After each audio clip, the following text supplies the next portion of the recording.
Ait squeal muck schwait. Hi ul ait nishqualowin quanis muck lamnala. Just really acknowledging each and every one of you for joining us here today to share wisdom and knowledge and stories and teachings from our dearly respected relative, Christopher Teuton. Did I say it properly? That's Yeah, correct. hi Chika. We would like to acknowledge UBC Press, Vancouver Island Regional Libraries, and the school district for all coming together in a very meaningful way so that we can open everybody's heart and mind in a different way to see through a lens that um, is very special and it's very magical. And our dear relative, Christopher, but also our dear relative, Scott Kalin, both walk through the world telling beautiful stories of the land that they live on, that we live on. And it's such a great honor to invite our dear relative Christopher here today. I would first like to call forward my dear uncle, Scott Kaleno. Ihwam mich ta will I sachan to siais, siem niq. Ihwam, please bless our work here today, dear relative. Siam Steelen, Heidska. Niet in Thielen met de Steelen met een Siam Neskakas, or Skak, Slikia. I'm just going to sing a song that my younger sister, my Skak, sings. I told her I sing the song too, but I changed one word. And that one word is pluralize, because when she sings it is it's a singular word. She's asking for a prayer, to asking the highest spirit to bring following to her. But I translated that into a plural, change it to a plural to bless us all. And the first verse is the highest spirit bring us good swallowing. The second verse is wake up the good swallowing. And the third verse is use the good swallowing. And the fourth verse is you did, you talking to the Syeyutsus, the highest creator, that you did wake up the the ice swallowing. So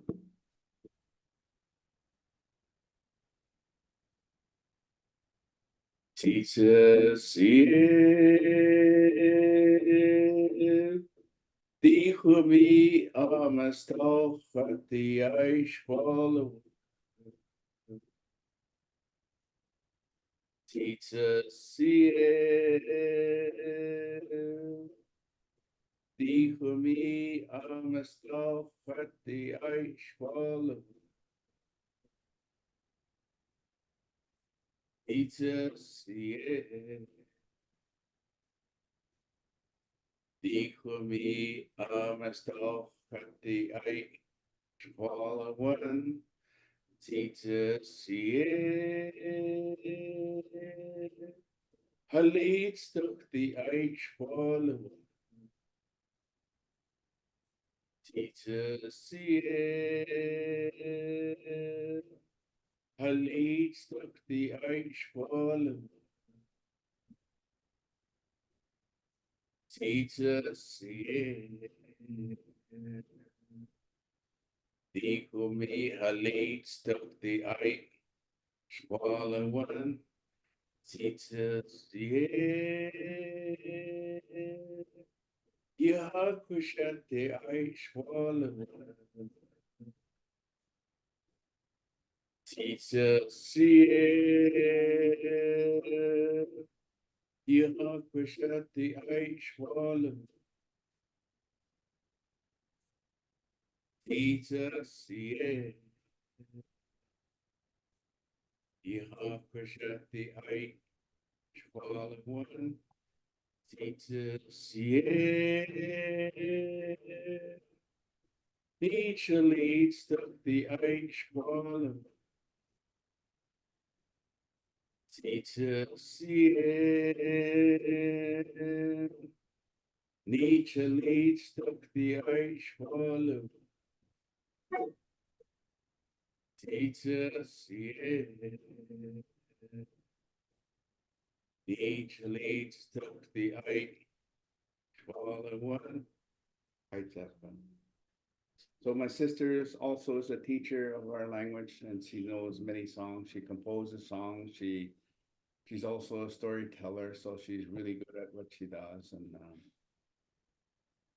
And thank you for listening to the song that my sister composed. And I'm really glad to be here with you, Christopher, and everybody else that's listening. It's going to be a really interesting time with you. Hi, Tara. Well done, well done. Stlikunas siet tana siem nik haichka atan thema sias titulnamit. Just thanking my dear uncle for the important work of opening our gathering here today, as is done in the Coast Salish world. Those words are medicine and they're helping us understand our worldview. And we're calling upon the Great Spirit to come forward and help us. So, Antha Kwatan, Lawrence Tanish Winitamatnesne, my friend Squeet Tentanat, Stephanie Johnson, and my dear relative Christopher Teuton, welcoming each and every one of you here today and thanking you all for joining us to listen to our dear relative speak to his experiences in the Cherokee world and his upbringing in life. A well respected scholar and um, citizen of the Cherokee Nation, um, really well versed in his world and worked really hard to bring that world into a format where it's shared and is preserved for all time. And when I was reading the book, I couldn't put it down. And it's not one of those books where you can just read continuously. For myself, I would read it and then I would reread it and then I would reread it and try to find what isn't spoken, like reading between the lines. And I had a hard time getting through a lot of it because I was trying to apply it to my life. So I really want to thank you for your work and the work that you've done with your elders and all of your dear relatives to bring all of your work to light. And it's going to help many people understand the world in a way that only the Cherokee understand it. We have our own stories in the Coast Salish world, and that's our worldview. But to see your stories, I can see myself in the book. So I'm just thankful you're here to join us, and look forward to your dialogue. Haichka CM, Haichka. Well I'll done, pass you the mic, my friend. Haichka. well done, well done. Wow, thanks. My heart's warmed. Thank you for this beautiful, beautiful, beautiful welcome. I feel so honored and so humbled to be with you here today. Thank you, Mr. Seymour, for that beautiful song to open us up. And Lawrence, thank you for your words. And it's just, I'm so honored you read the book. Whenever I hear that, it just makes me, I'm just so glad to get it out in the world and to do, um, just to work with elders, to share this knowledge with community. So, uh, I can give a little bit of introduction to myself, and we'll get started. I know, as Stephanie, as you were saying, it goes pretty fast, and 50 minutes does go really quick. Actually, I'm gonna start my clock here so I don't go over, but I want to make sure that uh, that I stick with the lead of what I'm going to be talking about, and I'll get to it in a minute. So just allow me to introduce myself a little bit more. Sionagad, Noistuisi Dagwadoa Ale Jalagi Ayetli, Dagwena Sha'i. Hello, everyone. My name is Noe Stuisti. My English name is Chris Teuton, and I'm a citizen of the Cherokee Nation. I live and work in Seattle, Washington, along the shared waters of the Coast Salish peoples, including the Duwamish, Suquamish, Muckleshoot, Tulalip, Snoqualmie, Puyallup, and Lummi nations. And it's just truly to be an honor to be with you here today, learning with Syeyutsus in response to the TRC call to action number 57. So I hope to share some things with from your neighbor south, and hope it speaks to your heart as well. So I'm going to share some teachings from our recently published book, Cherokee Earth Dwellers: Stories and Teachings of the Natural World, which I co-authored with the late Cherokee Nation elder and Cherokee National Treasure Hastings Shade, and his widow, the late Cherokee elder and National Treasure Loretta Shade. And I've been working closely with their son, the Cherokee Nation teacher, Larry Shade. And together we completed the work with a bunch of collaborators and other elders to share out stories, teachings, and conversations about our Cherokee natural world. But the center of the book is a list of over 600 animal names in the Cherokee language and stories about animals, about their values, and about how we relate to them. And we created the book as a resource for Cherokee language revitalization and to teach about our relations, the creatures with whom we share this world. So without further ado, I want to tell a story and get us started. And this story is called Kananeski Ale Agila. Kananeski Amaya Ale Agila, the water spider and the fire. Hilahiyujigesa Nigad Inage Anehi Jalag Ijani Moniska. In the great forever that was, all the forest dwellers spoke Cherokee. And they say back then, when the world was new, Elohi, our world, was a cold and dark place. But all the animals we know today were there, all the forest dwellers. They all lived there together. But they looked different than they do today. They were all the color white. They say all the animals were the color white, except for the Aniyawiya, human beings. And in that dark and cold place, the animals could see that the human beings were cold and shivering. And they say back then, when all the animals spoke Cherokee, they all were kind of kind to each other. They all took care of each other. They all loved one another. And so when they saw these human beings cold and shivering, they thought, we should do something to help them. Let's come together to help them. And so they called together a council. And all the animals got together and thought, what could they do to help the human beings? Well, some of the animals knew that creator, Unehlana, had created something called fire and had put that fire in the hollow of a sycamore tree on an island surrounded by water. They say Unehlana had asked thunder to go down and to put fire in that hollow sycamore tree, and that if any creature could figure out how to get across the water and to get that fire and bring it back, that gift would be theirs. And so that's what Unehlana did, asked thunder to do that, and thunder directed lightning to strike that sycamore tree, and fire and burned and smoked in that hollow sycamore tree on that island, surrounded by water. So the animals got together and said, let's see if we can get some of that fire, some of that light and heat for the human beings. And when they got together, of course, it was Yona, the bear, who stepped forward first. Yona said, I'm the biggest and largest, the strongest animal. I'm the strongest forest dweller. I'll give it a try. And they said Yona walked into that water, and that's where Bear learned to swim, moving across that water. Bear got to that island and approached the sycamore tree, and it was hot. It was real hot. And they said Bear kept on getting closer and closer.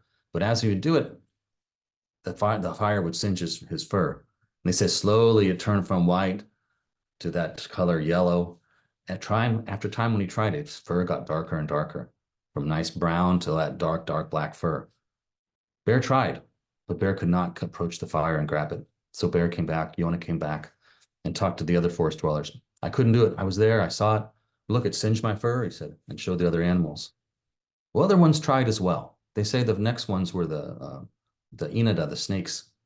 They say Blue Racer just bolted across the water and went right into the tree, but got singed and got turned black and came back. Black Racer came, did it again, but came through the top. Black Racer turned black, but its eyes turned red as well. Black Snake, the same thing, could not really approach the fire, but got singed in doing so. The birds came. There was Colon, Raven, Cog, Crow, Squalisti, Blackbird. Each of these birds tried, and they all tried and they could not do it. They say Wahui, the screech owl, tried a different approach and got on a branch and tried to look down into the base of the tree, the hollow of the tree, the fire flared up at that point and scorched her eyes red.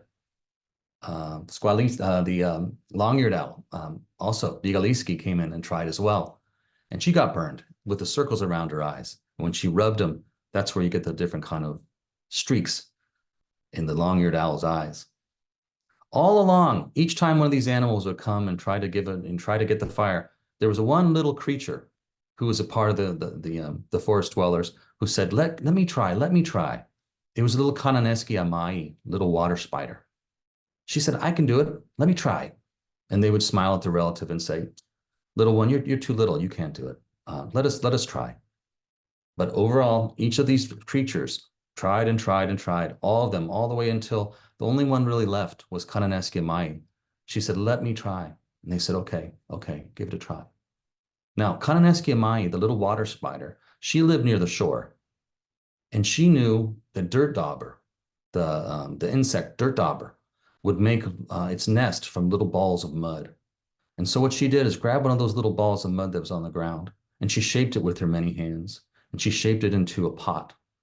And she put a lid on that pot, and she took that pot and put it on her back and strapped it down with her thread. And she was so small she could go straight across the water.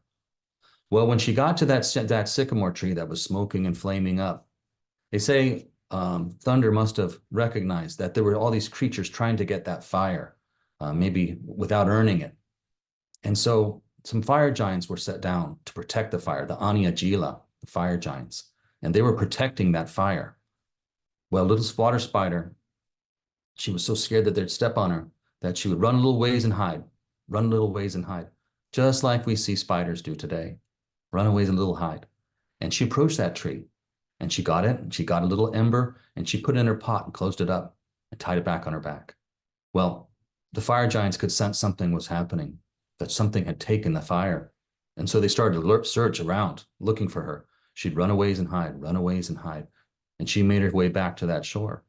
And when she got there, the fire giants were closing in on her, were about to grab her, and she went under the water. She went under the water.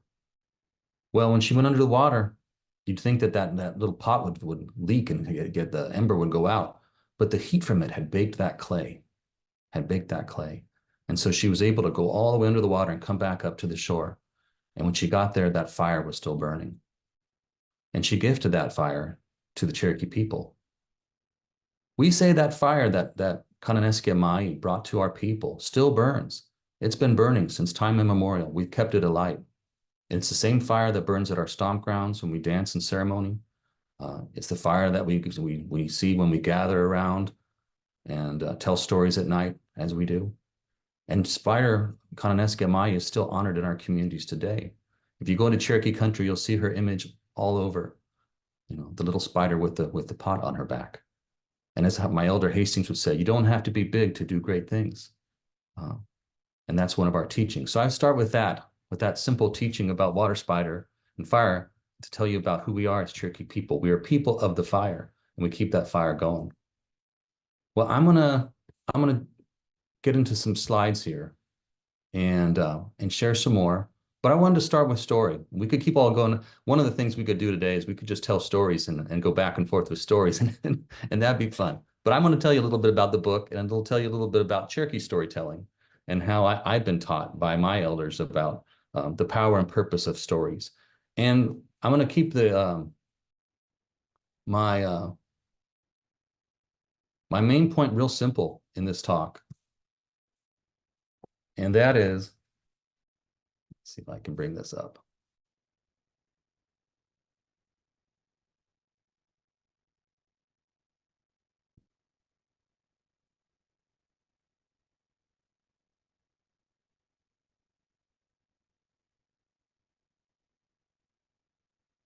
And that is this. Stories teach us how to live well within the different parts of ourselves and in relation with the world. They're indispensable to who we are as peoples. And so just to consider this little story about the water spider and the fire. Everyone's going to interpret stories different ways. Each of you are going to take something different from that story. Something's going to stand out to you. You're going to interpret it in your own ways. You'll find the truths and meanings that I don't see. You're going to have different interpretations of what fire means for you and your community. But for me and for our community, for Cherokee people, one of the big teachings of that story is gadogv, working together for the benefit of all. This story, in a lot of ways, models how to come together as a people, how to work together to strive to solve problems that arise, and how to value all of us and every part of ourselves. Those parts that seem the smallest and seem the most insignificant, in the end, matter to the wellness of the whole. And that's one of the things that one of the reasons why we love this story and tell this story so often. So I'd like to tell you a little bit about who we are. You might have heard the name Cherokee before and seen it around. As I always joke, it's that, that Jeep Cherokee, vehicle everyone sees around. That's my tribal name, our tribal name that's being co-opted, used. There's, the Cherokee name is all over the place, but we are originally from the Southeast. Our territory now is in northeastern Oklahoma. That's our reservation area. And we are and have been for a long time the largest tribal nation within what is now the United States and the borders of the United States. Our original territory is in the Smoky Mountain regions of the American Southeast. We're Iroquoian-speaking people. And you might have heard of us because you've heard of the Trail of Tears, where we were forcibly removed from our homelands in 1838 and 39 during the removal period in the United States. And we came out to Indian Territory, which in 1907 became the state of Oklahoma. So we've been a large tribe. We're still a large tribe, and like everyone else, we're fighting to revitalize and to perpetuate our language and culture. We have about 2,000 first language speakers of Cherokee today, and our nation is working very hard to perpetuate the language with immersion schools, with master apprentice programs, and with a lot of community outreach and teaching teachers out in the community doing that work. And I started doing my work as a scholar when I started working with some of our community. And as a young person, a first generation college graduate, I was always loving stories and learning stories from elders, but I didn't really get into the work of perpetuating those stories until I started working closely with my elders in home community. And one of the things I've taught, and I just want to kind of get right to the heart of it, is why I think it's so important to share stories in our communities. And there's a scholar named Vivian Gusson Paley, who is a K-12 teacher. And she makes the claim that children learn by fantasy, storytelling, and play. Fantasy, storytelling, and play. If you move away from these things, you really move away from the kind of how to really get through to kids. And I've seen it in action, and I'm sure many of you have too, that this is such an important part of how we educate one another. I've been teaching a class and just finished it up, a course on Indigenous storytelling at the University of Washington. And we had over 130 students in that class.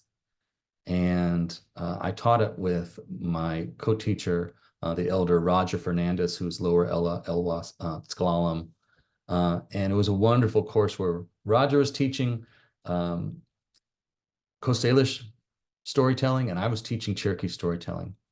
And one of the things that I think really struck with folks is Roger's assertion that we have a heart and a head in Coast Salish tradition. And there are teachings and approaches for both the head and the heart. And the stories primarily teach to our heart. They address our relationality, our emotions, our connections, our whole being really directly. They teach us how to learn and reflect about our relations. They refer to both our inner world and the outer world at the same time. We can see ourselves through the actions of the characters of these stories, right? And they speak to those inner parts of ourselves. At the same time, they teach us about that world. I can tell you, when I was writing the Earth Dwellers book, my collaborator, Mary Beth Timothy, who's a Cherokee Nation citizen and wonderful artist, we were working together, and she said, Chris, I'm going to do an illustration of water spider, of Cononescia mai. But which spider is water spider? And we thought, I was like, well, I need to find that out. We know she's a real being. Who is she? Which species is she? And so I called up Loretta Shade and I asked Loretta, Loretta, which spider is water spider? And there was a pause at the end, at the end of the line. You don't want to put an elder on the spot like that, but I was in a position I had to ask. She said, let me call another elder. And so we kind of played a game of telephone tag where she was calling other elders and calling other folks and calling our immersion program. And a picture of water spider started to emerge. Someone said, well, I know she has furry legs. Another person said, I know her name means scissor-like, that she moves through the water scissor-like. And we started to piece together which creature it could be. And then I did a little bit more research. And what we came up with is our water spider is a jumping wolf spider that lives in the Smoky Mountains. And goes by the species name Dolomedes tenebrosus. It's the only spider there in that region that can go on the water and can dive underneath. And she carries that egg sac on her back. So she's a real being. She's not just a symbol. She's not that. And the teachings that have to do with her, I'm sure other folks know about those. But it's important to respect these creatures. So it's both, they have inner meaning to us through symbols and the teachings that they share, but they have outer reality. And I think that's always so important to recognize. So this form of teaching goes into adulthood. When I taught that class with Roger, one of the things we asked the students at the beginning is, what were they most nervous about? Well, without fail, each of them said they were most nervous about telling a story. They each had to tell 2 stories in the class to their fellow students. And the public speaking part was scary, but just the responsibility of sharing a story, it carries something. There's power to it when you share a story. But they all did it. The first time around, it was a tough go for some of them. But by the time we did the second storytelling, they all couldn't wait. And they got so much out of it. And I can say from teaching that class too, that I'd never seen a group of students more engaged with literature, more engaged with narrative than when listening to story. It speaks to a part of them that just doesn't come across, in my experience, when they're reading a book. But hearing, listening, being together, it brings out aspects of their heart that it's just a different context, and it's a beautiful thing to see. So I started working, as I mentioned a bit before, in this kind of community engaged and community driven research, working in an Indigenous studies context with storytellers. And the group I work with and the group who contributed also to the Earth Dwellers book call themselves the Turtle Island Liars Club. And the reason for that is that in Cherokee language, we don't have a word for storyteller. It's gadogv, which means liar. Cherokee is a very specific language. It has 20 pronouns, and it has, and if you were to, when you talk about experience, if you weren't there to see something personally, like you can't verify it with your own eyes, then it's hearsay. That's how it's referred to. There's a suffix that included on the verbs to basically to note as told to me, right? So it's been said. So any of these stories that go way back, these mythical stories that could go back to time immemorial, they're all possibly lies because no one was there to see them firsthand. And yet we know that they're the center of our teachings and culture. So it's a playful term for those stories that are at the heart of who we are. And they also put the responsibility back on us as individuals to interpret them. We all have our own relation to these stories, and shared intergenerationally, their meaning is going to be determined by each of us. No one's going to give you a proper interpretation of the story. That's up to you to determine where the truth is in the story for yourself. And so we put together a collection of stories back in 2012, this Cherokee Stories of the Turtle Island Liars Club. And it was the first time as our community has put together a group of collected stories, both contemporary and traditional stories. And we presented it in English and in Cherokee language to kind of perpetuate those stories and to share it out And it's been wonderful to see the impact of that book. But when Hastings Shade Jigesa, we say Jigesa when someone has passed on, means that was Hastings Shade Jigesa. When Hastings passed on, his wife Loretta Shade said Hastings had gathered for many years uh, words for the Cherokee natural world, for creatures of the natural world. He'd always walk around and meet with other elders, and in his breast pocket he'd have a little notepad, and he'd tell Loretta, well, we're going to go see what our grandparents knew, compare our notes, or grandmas or grandpas knew, and he'd write down those words. He'd write them down, and over time, since the 1970s, he's collected about 600 different words for the Cherokee natural world.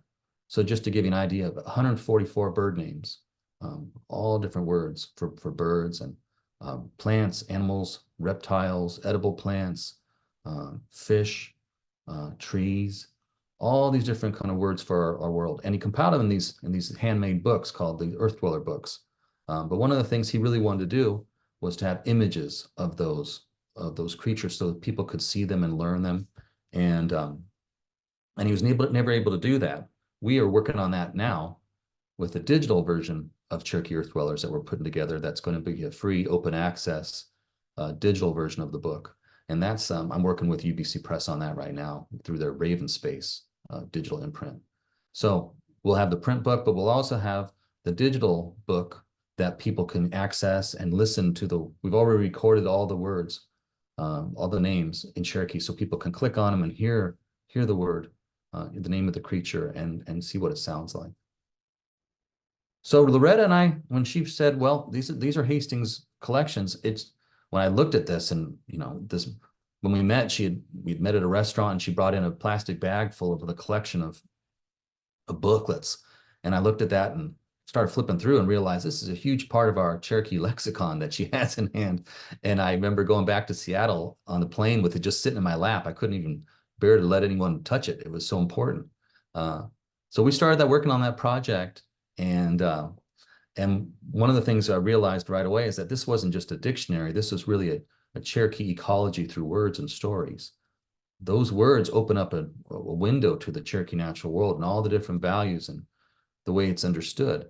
And so we started thinking about how were we going to take all that knowledge and present it in a Cherokee way, to present the Cherokee cosmos in the way in which these words and these teachings and stories and reflections portray it.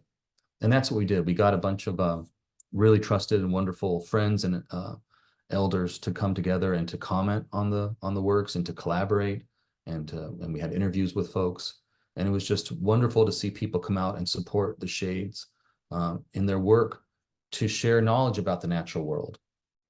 And the key thing that when we talk about, so here's some folks. There's Larry Shade on the left, and my dear friend Sequoia Guest next to him, Loretta Shade and Woody Hansen. And here's Larry Shade and Mary Beth Timothy with myself when we launched the book here in Seattle back in about a year ago in March. So one of the reasons when I was working with Loretta, the things I talk about is I ask, why do people need to know these things about the Cherokee natural world? Why do we need to share these teachings and these stories? And I'd put myself in the position of asking these kind of questions that I kind of had an answer to, but I knew she had an idea about the kind of reader that they would want to approach. Folks who didn't know much about Cherokee people. They also wanted to speak to speakers and people who knew these traditions, but who could be reminded of them. So a whole range of people, from not knowing anything to knowing a lot. So that's part of our goal as educators. And Hastings was an educator, and Loretta was as well. Pretty much everyone in part of the project was an educator and interested in sharing out this knowledge. But when I asked Loretta, what do we stand to gain in learning this knowledge? Why should the future generations of folks and those today really be interested in this knowledge? And what it comes down to is that in Cherokee language, we have a saying that you should stand in the middle. That's the idea of a good life in Cherokee terms, a life where the body, mind, and spirit are in healthy relationship inside and out. And our stories, our traditional arts, our cultural practices, our ceremonies, are all pointing to that sense of balance. When I talk about it in balance, it's not like a seesaw that's kind of leveled out or like a scale, but more like a spinning top balance, right? Dynamic and changing and fluid and resilient. That's the kind of balance we're after. And our relations teach us, their responsibilities, their dangers in the world. If we had more time, I'd share more stories like our origin of medicine and disease, where because of our transgressions as human beings, because of the overhunting and overfishing, the animals rebel against us and afflict us with disease. And it's our plants, our plant relations. They're the ones that step in and say, for every disease you create, we'll create a cure and we'll take pity on the human beings.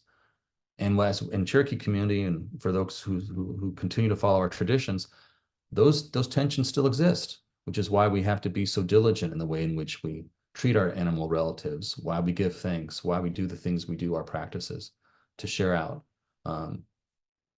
We have this talk about Ayetli, the middle, the center, the fire, just like in that story of Water Spider and the fire, that island with the sycamore tree. That's the middle, Ayetli. That's that place that we want to stay in relationship to, that dynamic place.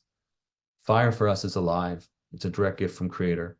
And what we were really talking about, what in my work with Hastings is Archive and Loretta and all these other community members, is that in Cherokee we say this word tohi, which means to strive for peace or flowing like a river. When we greet each other, we say tohi chu, which means, are you still peaceful? Are you still peaceful? Are you still in a good place?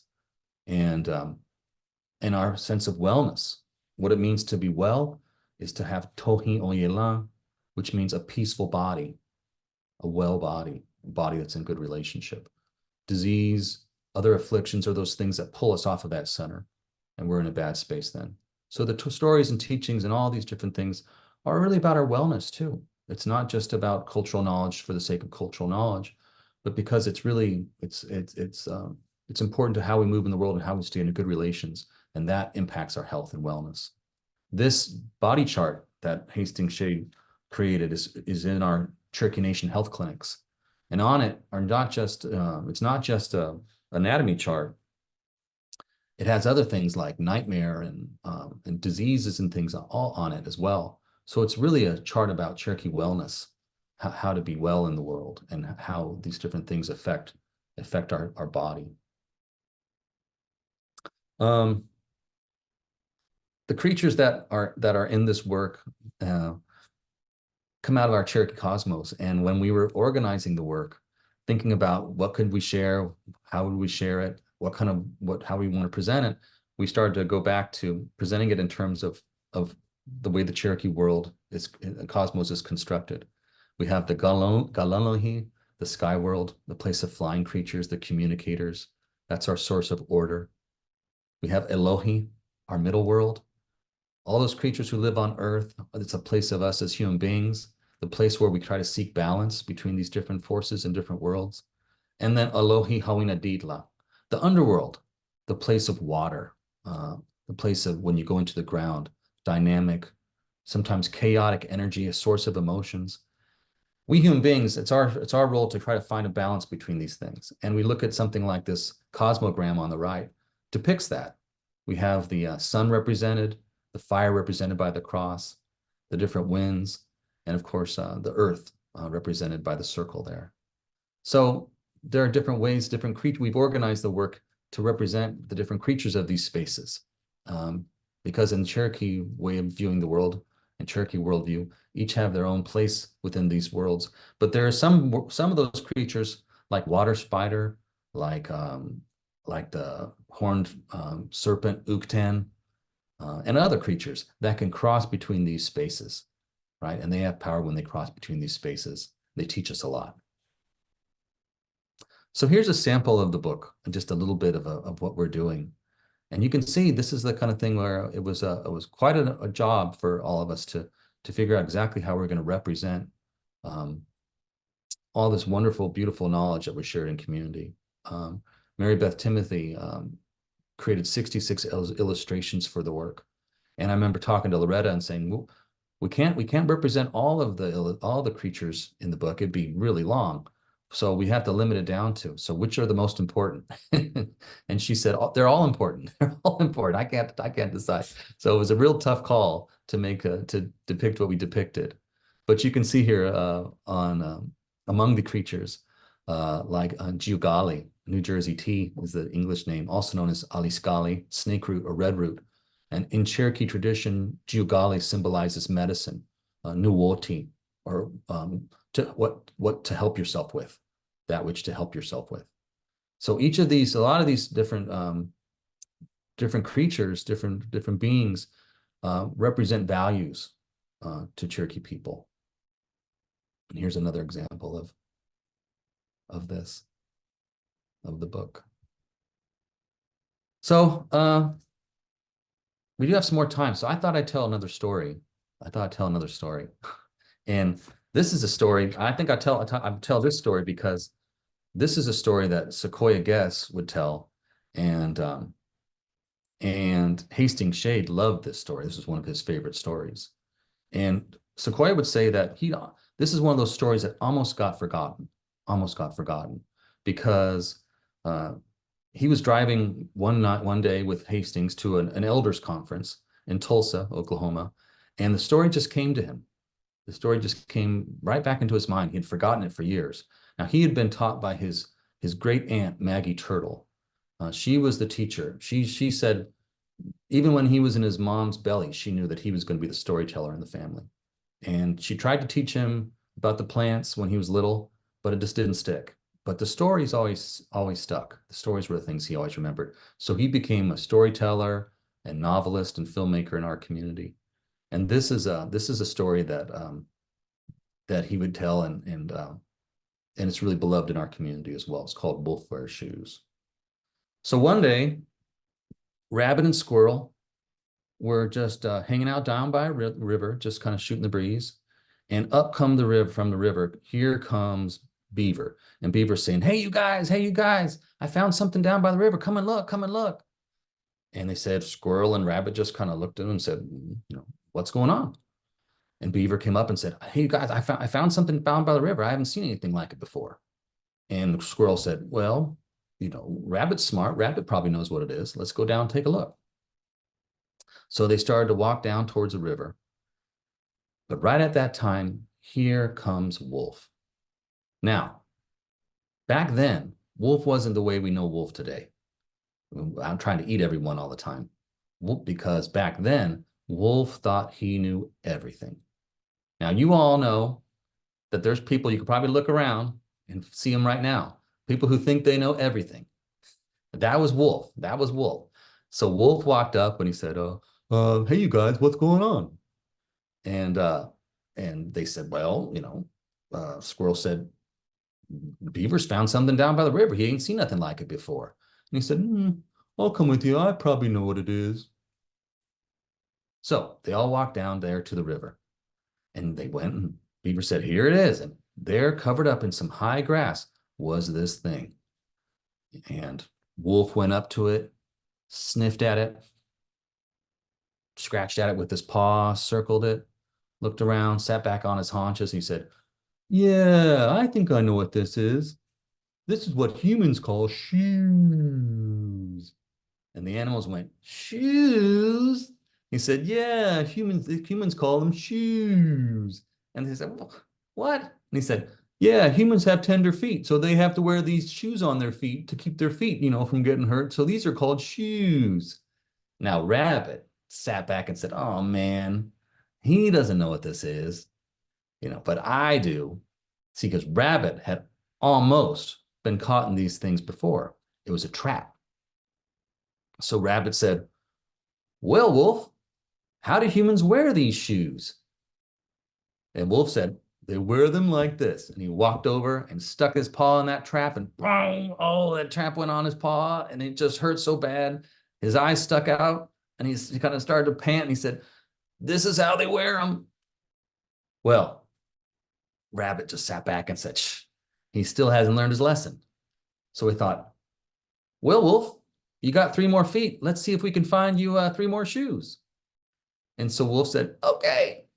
And So those little animals, they went over and they chewed around the tree where the trap was stuck on, and they all started to kind of walk down the river to look for a new shoe for Wolf. And Wolf was just limping along, hurting. He was hurting bad. Well, before long, they found another one. They said, "Here's another one. Here's another one." And the animal said, "Put it on, put it on."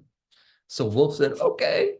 And he walked up and boom, put his paw on that thing. Oh, it snapped shut. Oh, it was hurting real bad now. His hair was sticking out, his tail was sticking out, his ears were kind of shaking. And he said, "This is how they wear them." Rabbit couldn't believe it. He sat back. Oh, he still hasn't learned his lesson. So he said, "Wolf, you got 2 more feet. Let's get 2 more shoes for you." And Wolf said, "Okay." And they started walking down, and pretty soon, of course, they put those little animals, they had to chew and let go of the trap from the tree.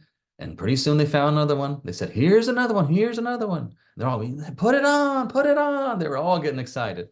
And Wolf said, "Okay." So he backs up and puts his back paw in, boom, that thing goes shut now. He just couldn't believe it. His hair started to fall out. His ears were twinging. His eyes were bulging out. And he said, "This is how they wear them." Well, the rabbit said, "You got 1 more foot, Wolf. Let's get you that 1 more shoe." Wolf said, "Okay." And now he's limping along. Every time he takes a step, he's just in so much pain. And pretty soon, Wolf heard those words he just couldn't bear to hear. "Here's another one. Here's another one." And all the animals said, "Put it on. Put it on." Well, right then, he said, "Okay." He starts backing up to put his foot in. And right as he's about to put it on, he said, "Take them off, take them off, take them off. They hurt, they hurt." And all those little animals came in and they all helped and they all took off those traps from Wolf's paws. And he sat back and he was all hurting, and tears are going down his cheeks. And he's saying, "Oh, that hurt. This hurt so bad." And he goes, and then he said, "You know, I think I know what happened."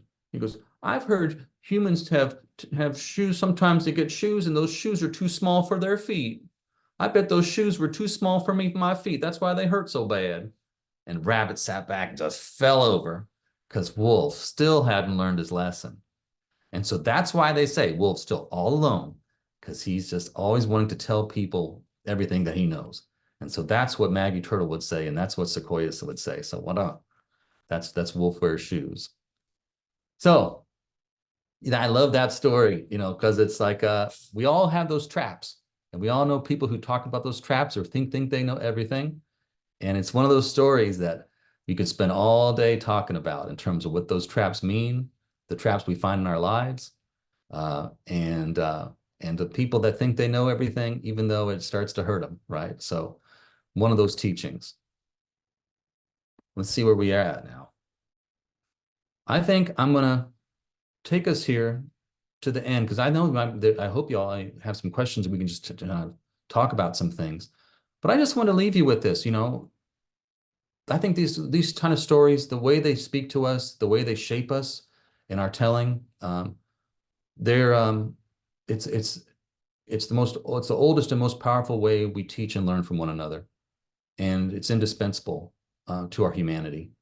And wherever we are, in my neck of the woods down here, learning the stories of Dokuba and learning the stories of that come through with things like tribal canoe journeys, the protocol, the stories, the songs, they're all of a piece, and they teach us how to live respectfully wherever we are, if we are guests on another people's land or in our own homelands. And I think we have a responsibility to continue to share these stories and to continue to teach our languages, as we do at the University of Washington. We teach Tammy Hone, a Puyallup tribal member, teaches our Southern Lushootseed language. It's a wonderful gift, and it's a way that we teach about who we are and all those values that help us shape and live well wherever we are. So, I'm just a little bit, I take inspiration from Little Water Spider, just doing whatever little part I can to be, to give back to my community and to whatever role I have. And that's a gift in and of itself, is to have a role like that. And I'm just so grateful to be able to share with you and to work with elders and cultural knowledge keepers to share out this knowledge. And I will just part with, like, when we relate to the world, we value it. And these stories teach us how to relate to the world. When we lose that, a tree just becomes a tree. A spider is just a spider, right? A wolf is just a wolf, right? We lose that. We don't want to lose that. And we can revive that, those connections through our storytelling traditions. Wada, thank you. I raise my hands to you. Wada. Good. Okay. Ready? Well, anyway, Haichka, I mean, thank you for your presentation. I really feel that we're more related than you'd ever know because we're both storytellers. And also the area where you're working in Washington, we're related. The city of Seattle is named after my great granduncle, CA. So I have relatives down that way. So yeah, so my grandfather were hereditary leaders of the Stiminismo. And I wear the hereditary name for my father and my grandfather, who was handed to my father on his deathbed. And then my father did the same thing to me. He invited me. I always wondered why did he invited me to his deathbed. But later on in the years, I kind of realized what happened there. So I thank you for your presentation. It opened my eyes, and I'm going to read your book, and then I hope we keep in contact because I'm always eager to learn. I have many stories. I have my story is The Blind Wolf. It's in the library, in the SFU library. So if you ever want to check it out, that'd be a good one to check out. I have many stories in my head, and like I said, the school district is starting to record them, and they're not going to leave with me when I leave. Really, thank you, Haichka, for your work that we witnessed today, Haichka. Thank you. Mhm. Yes, and I hope that we can connect, in our American Indian Studies department at UW, we have a Sacred Breath writers and storyteller series. So we bring in storytellers from around the region, and it would be lovely to have you as a guest and come down to share with our community. Yeah, Nice. but I do, your fire story.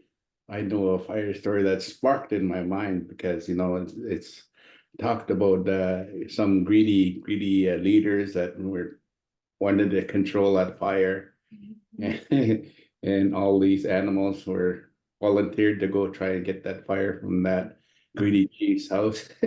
So it reminded me of that right away. I think it's smiling away to myself, but yeah, so interesting. Yeah, I love those fire stories. Our fire stories, our flood stories, all the different, we have all those teachings that come from these things that we've experienced as peoples, and it's neat to compare them. Yeah. But all the stories really do connect because I know some stories from um, animals or fish or whatever that actually speak our language, Halkaminam, and or birds that speak our language. So it's really interesting to listen to you. It just my mind was just going crazy and thinking about all the stories that relates to it. So once again, I thank you. I really enjoyed that. Thank you. Thank you. Yeah, and I love Coast Salish traditions, and it's just so grateful to live here and to as a guest and to contribute back what I little I can, and working with Roger Fernandez and learning about all the stories of Transformer, Changer, of Salmon Boy, of the list goes on. Connect up, and it's beautiful to do that comparative work together and share those teachings and values together. Mhm. Mhm. Amazing. Love it. It's like when it's Diatala, CM, Schwakwa, I Llallagyd yn sgwylgwyl I tan swiem y tynagweil, Nid chwakwam yn sgwalw yn I dymok llwed just really thanking you for laying down your most respectful self and your stories. May it bring great strength to all of us that have been listening and all of us that have been honored by your presence. I really thank you and Scott Kaleno for the work that you do through story. We all have gifts and we all need to share those gifts with the world because it's making it a better place. And I know I can share stories, but not in the same way that yourselves do. My stories is through the songs. And I'm just honored. We're really grateful to yourself and to UBC Press and to the Vancouver regional libraries and the school district and everybody, the guests. We're really thankful for the guests to be here. Um, we're slowly becoming a stronger family by looking through that window of the people that came from these lands. That's so important because looking through that window, you're able to see a bit of yourself inside of it. So, HKCM. Nastlikwanas patem at nawa skat kaleno ihwam tket to size atanaquail. Ask my Uncle George to close the work today. HKCM.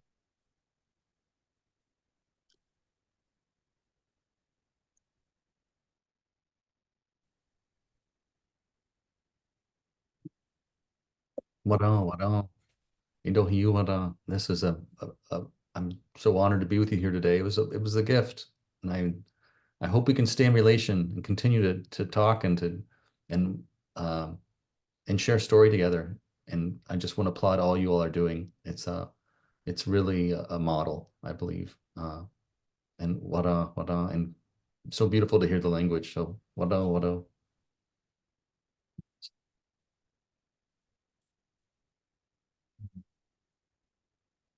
Maybe I'll kind of share something that was connects our family to the Kalashlanamasan, or the orca, the killer whale. And it's a story that my father shared with me about my grandfather, Scott Kalena,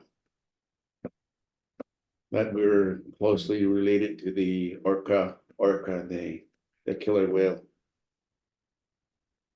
And it was a killer whale that saved my grandfather and my father when they crossed the Syeyutsus Sea. Syeyutsus Sea,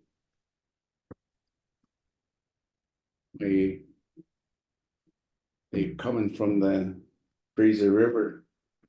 They wanted to pick up some gifts and food and whatever. My grandfather was having a memorial. Our relatives that passed away, and just so happened that they're having two deaths on the mainland. So our families couldn't make it across, and my grandfather happened to said I could go and pick up the goods. They did. They waited for a nice calm day to cross the Syeyutsus Sea, and they made it across. They had to go south and then work their way up to close to the Fraser River. And they visited for a few days, and they woke up at daybreak, and my grandfather said maybe we could shoot straight across to the polar pass. Water was flat and calm. So that's what they did. Halfway across, and my grandfather said, you better tell my father, you better tie everything down. Big winds coming from the south.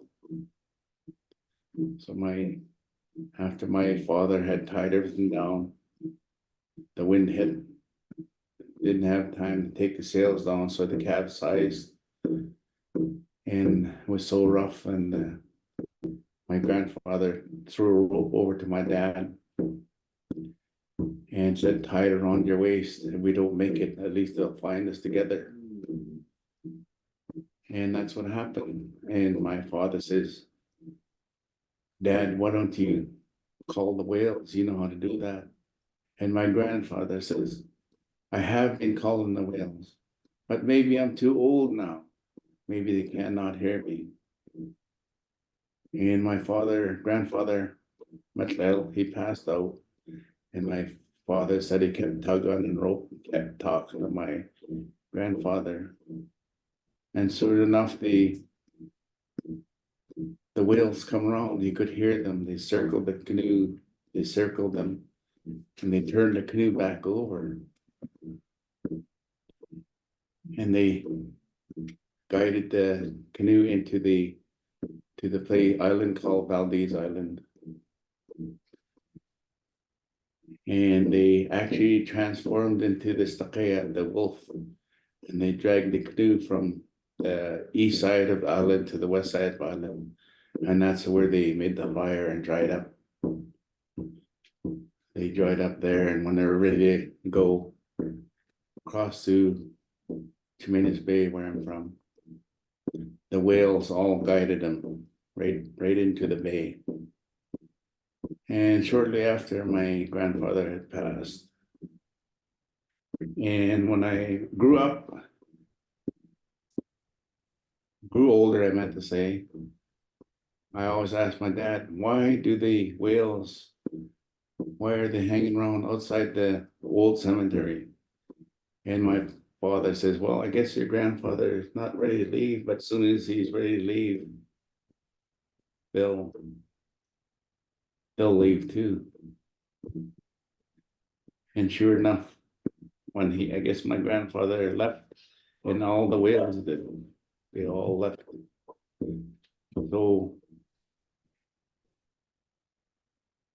the trail on Valdez Island, I don't know if the people from Valdez Island know that, but that was a Jimenez people's trail that they used to go onto that trail from the west side to the east side to pick the schluckas, the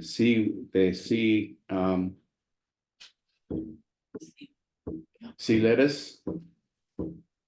So that is pretty well the end of the story. And I mean, I had a lot of things going in my head, but since you're a storyteller, I had to share that. That's a true story.